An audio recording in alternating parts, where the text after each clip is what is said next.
سلامونه وخت مو بخیر. په دوحه کې د افغان حکومت د لوړپوړي پلاوي او طالب مشرانو ترمنځ خبرې پیل شوې. سرچینې وایي چې له مقدماتي ناستې وروسته د دواړو لوریو 7 کسیزو وړلو جدي مذاکرات پیل کړي دي. د چین ولسمشر وایي چې هیواد به یې د تروریزم ضد مبارزې او د افغان سولې پروسې بشپړ ملاتړ وکړي.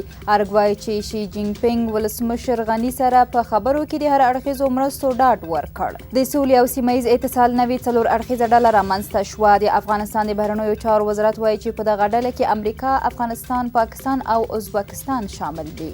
خلیلزاد وایي ښایي د لوی اختر په شپو او ورځو کې د افغان حکومت او طالبانو ترمنځ اوربند وشي. هغه ویلي که اختر کې پر اوربند هوکړه وشي امکان لري چې پایلې یې په اوږد مهال کې د تاوتریخوالي کمیدل وي.